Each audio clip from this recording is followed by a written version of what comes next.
السلام علیکم ورحمۃ اللہ وبرکاتہ. نحمده ونصلی علی رسولہ الکریم. اما بعد فاعوذ باللہ من الشیطان الرجیم. بسم اللہ الرحمن الرحیم. رب اشرح لی صدری ویسر لی امری واحلل عقدۃ من لسانی یفقہوا قولی. يا أيها الذين آمنوا إذا نودي للصلاة من يوم الجمعة فاسعوا إلى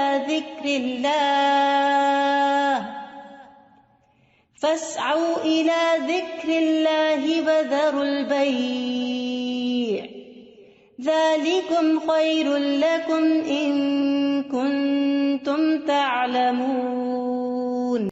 کہ ایمان والوں کے لیے جمعہ کی اذان کے بعد کسی بھی اور قسم کی مشغولیت اختیار کرنا درست نہیں، اور ہر عاقل بالغ کو جمعے کی نماز کے لیے دوڑ پڑنا چاہیے، کیونکہ جمعہ ہر مسلمان پر فرض ہے. نبی صلی اللہ علیہ وسلم نے فرمایا، جمعہ ہر مسلمان پر جماعت کے ساتھ لازماً فرض ہے. حق واجب کہا، سوائے 4 طرح کے لوگوں کے: غلام، مملوک، عورت، بچہ یا مریض. تو ایک ہو گیا غلام مملوک، دوسرا عورت، تیسرے بچہ اور چوتھے بیمار شخص. اسی طرح مسافر پر بھی جمعہ نہیں ہے، اور عورتیں گھر میں 4 رکعت نماز اپنی ظہر کی پڑھیں گی. گھر میں جمعہ نہیں ہوتا، جمعہ جمع ہو کر ہی ہوتا ہے، مسجد میں ہوتا ہے اور بڑی مسجد میں ہوتا ہے. عید کے دن جمعہ نہ پڑھنے کی رخصت ہے. ابو ہریرہ کہتے ہیں کہ رسول اللہ صلی اللہ علیہ وسلم نے فرمایا، تمہارے آج کے دن میں 2 عیدیں جمع ہو گئی ہیں، پس جو چاہے تو اس کے لیے یہ نماز عید جمعہ سے کافی ہوگی. جمعہ نہ بھی پڑھے تو ٹھیک ہے، عید کا پڑھنا لازم ہے، اور ہم تو جمعہ پڑھیں گے. یعنی آپ نے پسند کیا کہ جمعہ پڑھیں، لیکن جو نہ پڑھنا چاہے، ظہر پڑھنا چاہے تو وہ بھی ٹھیک ہے. وہب بن کیسان سے مروی ہے، انہوں نے بیان کیا کہ ابن زبیر رضی اللہ عنہما کے دور میں جمعہ اور عید اکٹھے ہو گئے تو انہوں نے عید کے لیے نکلنے میں دیر کر دی، حتیٰ کہ دن کافی اونچا ہو گیا. پھر وہ نکلے، خطبہ دیا اور بہت لمبا خطبہ دیا، پھر اترے اور عید کی نماز پڑھائی، اور اس دن لوگوں کو جمعہ نہیں پڑھایا. یہ بات ابن عباس سے ذکر کی گئی تو انہوں نے فرمایا انہوں نے سنت پر عمل کیا. یعنی کہ باقی حدیثوں میں بہت سی چیزیں مماثلت ہیں، جو ایک ایک چیز کسی اور حدیث میں الگ سے بھی ملتی ہے. جو شخص جمعہ کے دن غسل کرے، جس قدر ممکن ہو پاکیزگی حاصل کرے، اور اپنے تیل میں سے تیل لگائے یا اپنے گھر کی خوشبو میں سے خوشبو لگائے. پھر اسی طرح مسجد کی طرف جلدی نکلنا چاہیے، کیونکہ جب امام نکل آتا ہے تو پھر اس کے بعد فرشتے نام لکھنے بند کر دیتے ہیں. پھر کثرت سے درود پڑھنا. رسول اللہ صلی اللہ علیہ وسلم نے فرمایا، جمعے کے دن اور جمعے کی رات کو، یعنی رات سے ہی شروع ہو جائے. کل کسی نے سوال کیا تھا کہ جمعے کی رات کا کوئی خاص عمل کیا ہے، تو وہ درود شریف پڑھنا ہے. تو جمعے کی رات کو کثرت سے مجھ پر درود پڑھا کرو، پس جو آدمی مجھ پر ایک دفعہ درود بھیجے گا، اللہ اس پر 10 رحمتیں نازل کرے گا. اوس بن اوس روایت کرتے ہیں کہ رسول اللہ صلی اللہ علیہ وسلم نے فرمایا، بے شک تمہارے افضل دنوں میں سے جمعے کا دن ہے. اسی دن آدم علیہ السلام پیدا کیے گئے، اسی دن ان کی روح قبض کی گئی، اسی دن سور پھونکا جائے گا، اسی دن لوگ بے ہوش ہوں گے. اس لیے اس دن مجھ پر کثرت سے درود بھیجا کرو، کیونکہ درود مجھ پر پیش کیا جاتا ہے. یعنی یہ ایک اسپیشل ڈے ہے، اور اس میں اسپیشل کرنے کا کام کیا ہے کہ رسول اللہ صلی اللہ علیہ وسلم کو درود کا تحفہ بھیجا جائے. پھر سورۃ الکہف پڑھنا. نبی صلی اللہ علیہ وسلم نے فرمایا، جو جمعہ کے دن، رات کی بات نہیں، دن کی بات ہے، من قرأ سورۃ الکہف فی یوم الجمعۃ، تو اس کے لیے دوسرے جمعے تک نور روشن رہتا ہے. اور پھر کیا کرو، وذروا البیع، خرید و فروخت چھوڑ دو. ذالکم خیر لکم، یہ تمہارے لیے زیادہ بہتر ہے، ان کنتم تعلمون، اگر تم علم رکھتے ہو، جانتے ہو. یعنی اللہ نے جمعے کی نماز کے وقت خرید و فروخت سے منع کر دیا، اور اس کو ان لوگوں پر حرام قرار دیا جن کو مخاطب کیا گیا کہ ان پہ جمعہ فرض ہے. یعنی یا ایھا الذین آمنوا سے شروع ہو کے اینڈ تک ایک کرنے کا کام بتایا گیا اور دوسرا چھوڑنے کا کام. اور وہ کیا ہے؟ پڑھنا فرض ہے، ایسے تجارت چھوڑنا فرض ہے. ٹھیک ہے. یعنی جب اذان ہو جائے تو خرید و فروخت ترک کر دو اور اللہ کے ذکر یعنی نماز کے لیے جلدی کرو. یعنی اگر کوئی سودا طے بھی پا رہا ہے تو بس وہیں ٹھپ کر دو. آپ نے یہ ایکسپیرینس کیا ہوگا سعودی عرب میں کہ بعض اوقات یہ ہوتا ہے کہ صرف پیسے دینے والے رہ جاتے ہیں. آپ نے ساری چیز بھاؤ تاؤ کر لیا, چیز لے لی, پیک کر لی, رکھ لی, اور ابھی پیسے دینے ادھر سے اذان ہوئی, وہ کہتے بس چھوڑ دو, چیز بھی چھوڑ دو, نہیں چاہیے پیسے, نکل پڑتے ہیں. یعنی جو بہت پرٹیکولر ہے, یعنی اس درجے کا حکم ہے کہ اس وقت کام چھوڑ دو. انسٹنٹ اسٹاپ, وذر البیع, یہ بھی فرض کے درجے میں ہے. تو اسی وجہ سے علماء کا اتفاق ہے کہ دوسری اذان کے بعد خرید و فروخت حرام ہے. اصل میں یہاں تو ہمارے ہاں مسجدوں میں ایک ہی اذان ہوتی ہے, لیکن جیسے اگر سعودی عرب میں آپ نے کبھی حرم میں جمعہ پڑھا ہو تو آپ نے دیکھا ہوگا کہ وہ ایک اذان ذرا آدھا گھنٹہ یا کچھ پہلے دے دیتے, وہ صرف ایک انفارم کرنے کے لیے کہ لوگ تیاری شروع کر دیں. لیکن جو ہی پھر امام بیٹھتا ہے اور اذان شروع ہوتی ہے تو اس کے بعد پھر کوئی خرید و فروخت نہیں, امیڈیٹ پہلے والی ہے. اس میں یہ کہ بعض علماء کا خیال ہے کہ یہ زوال کے بعد سے نماز جمعہ کے فارغ ہونے تک ہے, یعنی جو ہی سورج ڈھل جائے تو شروع ہو جاتا ہے خرید و فروخت بند. کچھ کہتے ہیں خطبے کی اذان سے نماز تک ہے. بہرحال جمعہ کے دن خرید و فروخت یعنی صبح میں کر سکتے ہیں, اس کے بعد بھی کر سکتے ہیں, لیکن اس پیریڈ میں نہیں کر سکتے. تو احتیاط یہی ہے کہ زوال کے بعد سے روک دیا جائے. بعض اوقات یہ ہوتا ہے کہ خرید و فروخت تو نہیں ہوتی لیکن جاب ہوتی ہے. بعض اوقات یہ ہے کہ کچھ لوگ یہ کرتے ہیں کہ اچھا ابھی تو اذان ہی ہوئی ہوگی, ابھی تو خطبہ چل رہا ہوگا, ہم نماز میں جا کے شامل ہو جائیں گے. تو نہیں, اذان کا وقت جو ہے وہ جمعہ شروع ہونے کا وقت ہے, اس میں پھر باقی کام چھوڑ دینے چاہیے. اللہ یہ کہ انسان پارک کر رہا ہے یا رش ہے یا راستے میں کوئی رکاوٹ آ گئی ہے, وہ الگ بات ہے. ذالکم خیر لکم ان کنتم تعلمون, یہ تمہارے حق میں بہتر ہے, یعنی خرید و فروخت چھوڑنا بہتر ہے اگر تم جانتے ہو. یعنی نماز پڑھنا زیادہ بہتر عمل ہے.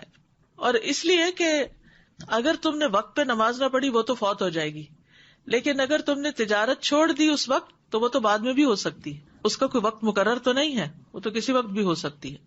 ایک تو یہ استاذہ جی کہ سورۃ الکہف کے بھی جیسے آپ نے بتایا, تو سورۃ الکہف کے لیے بھی کیا کچھ وقت مقید ہے؟ کچھ لوگ اس کو کہتے ہیں کہ it has to be before عصر. نہیں, مغرب سے پہلے تک پورا دن کا پورا دن, درود کے لیے بھی پورا دن. ٹھیک ہے, مغرب پہ وہ دن کا اختتام ہوتا ہے. ٹھیک ہے. اور دوسرا یہ جو جمعے کی بات آئی کہ وذر البیع, اب فار انسٹنس اب ڈپینڈ کرتا ہے نا, نیت والی بات ہے کہ اگر آپ نے جمعہ اٹینڈ کرنے کی نیت کی ہوئی ہے تو پھر آپ کا ہوگا. اب جیسے فار انسٹنس ہم یہاں ہوتے ہیں اور اگر کسی وقت ہم, عورتوں پر تو فرض ہی نہیں ہے نا جی, لیکن اگر ارادہ کیا ہوا ہے تو پھر اس وقت انسان سب چھوڑ کے چلا جائے. ٹھیک, جزاک اللہ خیر. ایک یہ سوال ہے کہ جب ہم فرائیڈے کی مارننگ اور نائٹ کہتے ہیں تو کیا وہ نائٹ جمعرات کی مغرب کے بعد شروع ہوتی ہے؟ جی صحیح.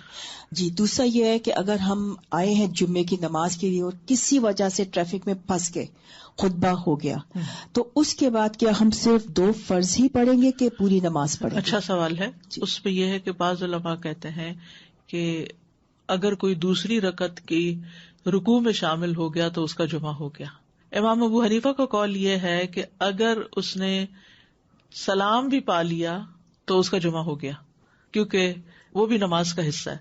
حتیٰ کہ وہ یہ کہتے ہیں کہ اگر امام سجدہ سہو کر رہا ہے تو بھی جمعہ ہو جائے گا, یعنی پا لے گا. اگر کسی مجبوری کی وجہ سے کوئی سویا رہ گیا, کوئی کسی وجہ سے تاخیر ہو گئی تو جمعہ اس کو مل جائے گا. لیکن بہت سے علماء یہ کہتے ہیں کہ خطبہ بھی ضروری ہے کیونکہ یہ جمعے کا حصہ ہے, اور وہ یہ کہتے ہیں کہ اگر خطبہ نہیں اور جمعے میں شریک ہو گئے ہیں جیسے پہلی رکعت یا دوسری رکعت میں بھی, تو اس صورت میں پھر ظہر کی نماز یعنی امام جب سلام پھیر لے تو 2 رکعت پڑھنے کی بجائے 4 پوری کر لے. جزاک اللہ خیر. السلام علیکم. سورہ کہف کے بارے میں معلوم کرنا ہے. جیسے ہم پڑھتے ہیں, اب میرے بچے سے چھوٹے ہیں, میں ان کو عادت ڈالی ہے کافی سالوں سے, تو وہ صرف پہلی 10 آیتیں پڑھ لیتے ہیں.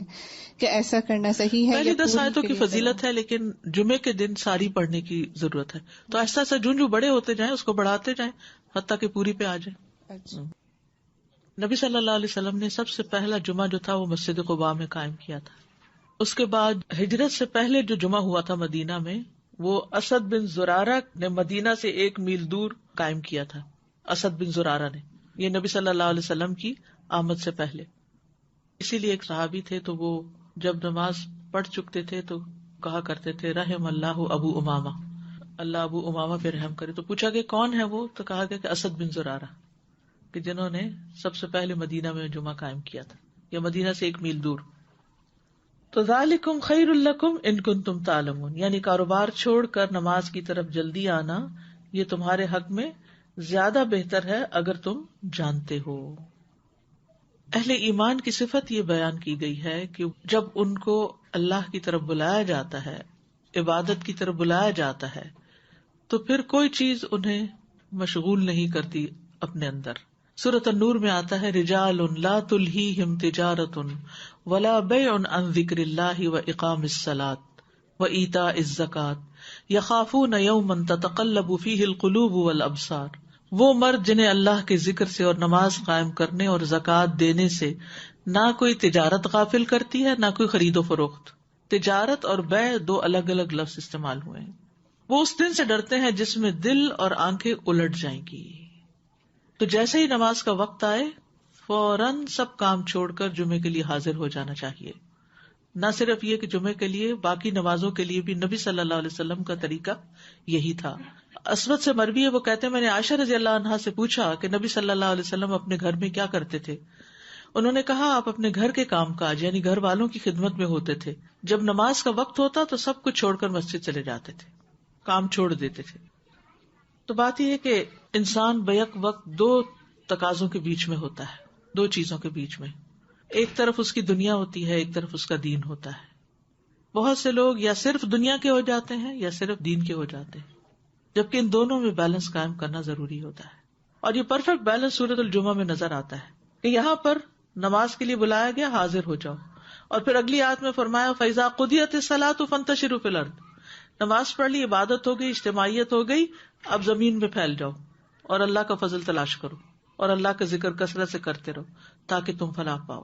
تو اس سے کیا پتہ چلتا ہے کہ دونوں چیزیں ضروری ہیں، دونوں ہی عبادت کی مختلف قسمیں ہیں. اس کے لیے تقسیم اوقات کی ضرورت ہے، ٹائم مینجمنٹ کی ضرورت ہے. کچھ وقت عبادت کے لیے اور کچھ وقت کام کاج کے لیے.